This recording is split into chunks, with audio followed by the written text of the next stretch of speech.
Elle a fait son boulot dans la nuit et j'ai envoyé le jus dans les récipients par là. Donc je le mets dans les récipients pour la fermentation.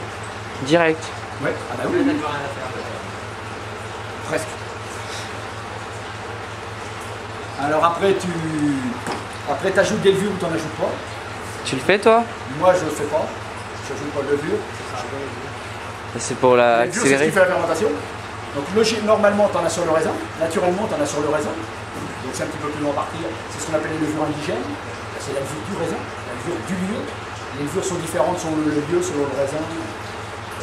L'œnologie moderne préconise de rajouter des levures que tu achètes dans des boîtes, la levure toc.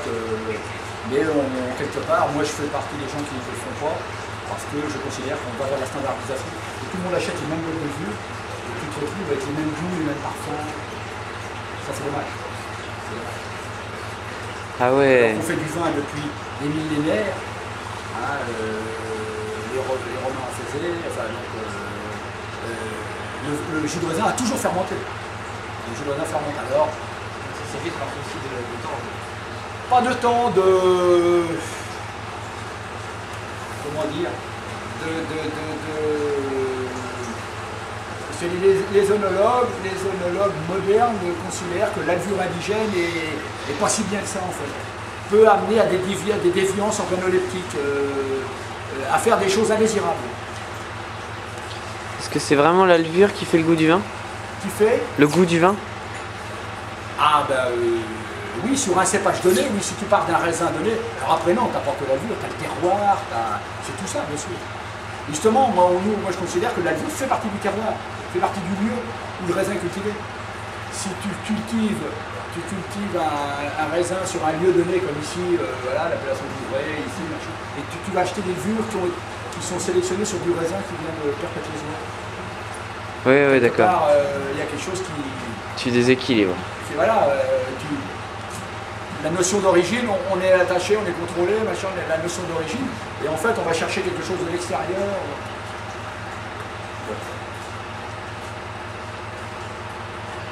Bon, après on peut en discuter longtemps, chacun va trouver des arguments pour, des arguments contre, ça fait partie des... Oui, d'accord. Donc tu vois, tu fais fermenter, tu mets pas de levure et t'attends. Voilà, ça va partir en fermentation, ce qu'on appelle spontanément, tout seul, comme ça, avec le réchauffement, à un moment donné, hop, les levures vont se mettre à fermenter. Puis après, bon, il y a de la surveillance et quelques interventions à faire. Ça ne se fait pas tout seul. Il faut surveiller tous les jours. Notamment, il faut rajouter à un moment donné, parce qu'on a, avec notre mode de culture actuel, on a des jus qui sont pauvres en azote. Et le moteur de la fermentation, c'est l'azote. La levure transforme le sucre, c'est sa nourriture, si tu veux, transforme le sucre en alcool et en gaz carbonique, c'est pour ça qu'il y a du gaz, il y a des bulles, c'est comme dans une bouteille de pétillant. Mais elle a besoin d'azote. Comme toi,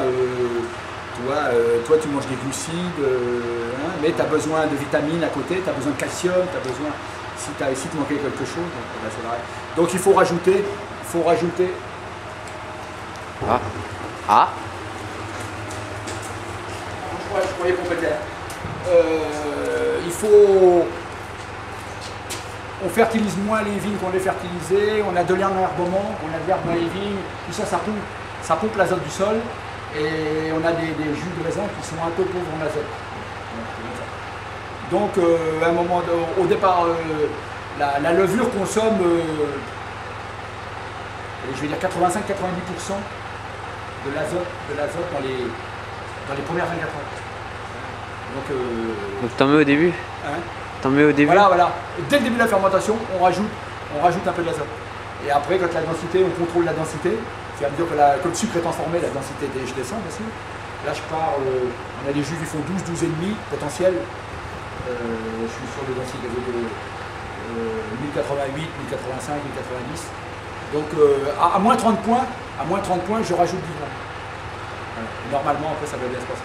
Ok. Et après?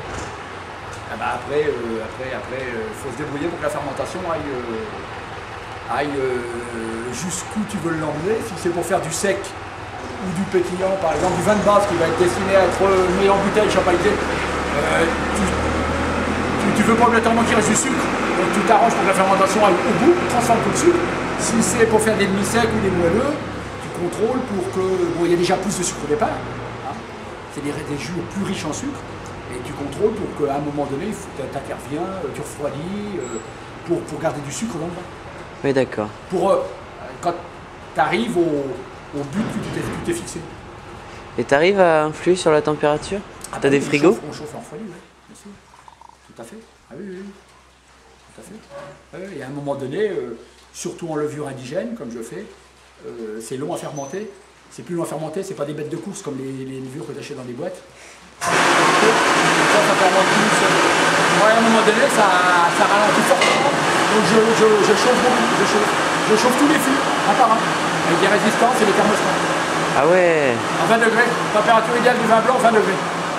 Température idéale, du vin rouge, qui est dans la cuve en train de fermenter 35 degrés. Ah oui. Parce que le rouge, on ne le presse pas, on le met dans une cuve. Oui, ça j'avais vu. C'est la peau qui donne la couleur. C'est la peau rouge, parce que la pulpe peut être blanche. En Champagne, tu fais du vin blanc avec du raisin noir, avec du pinot noir. Le même qui fait du Bourgogne rouge. Mais en Bourgogne, on le met dans une cuve, ça fait du vin rouge.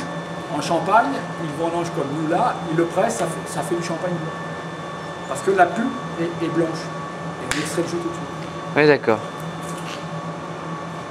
Bah écoute. On peut faire du vin blanc avec du raisin rouge, mais par contre, on ne peut pas faire du vin rouge avec du raisin blanc. Voilà, ça, on avait vu ça. Ça, c'est.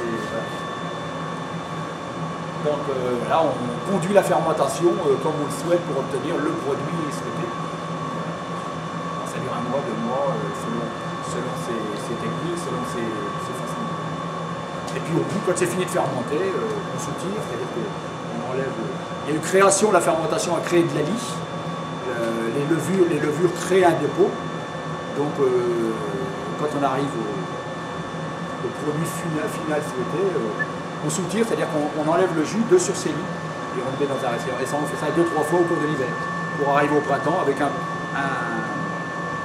vin quasiment clair comme de l'eau après qu'on filtre. Ah, que t'essaies de pas avoir de lit dedans, quoi. C'est logique. Oui. Au bout, oui. Au bout, quand on arrive au printemps, oui. Par soutirage successif, uniquement par la gravité, on élimine successivement les lits au fond. Et quand il y a un dépôt, c'est quoi? Quand il y a un dépôt dans la bouteille, ouais. Ça peut être plein de choses. Normalement, il n'y en a pas.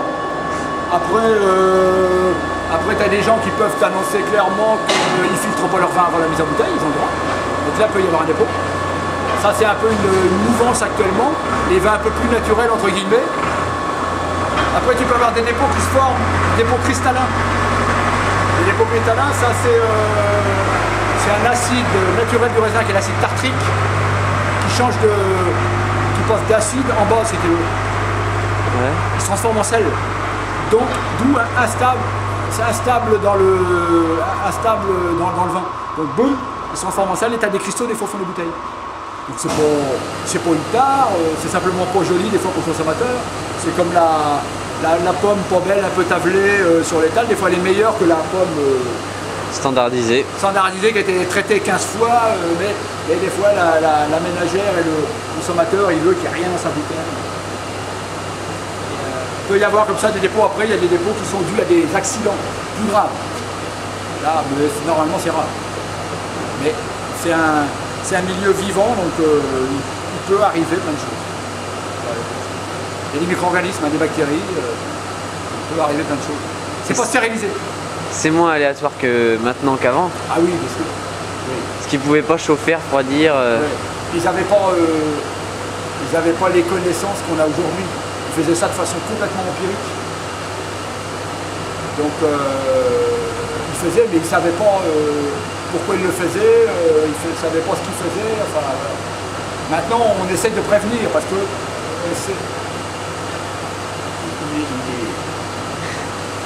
Ah. Triste.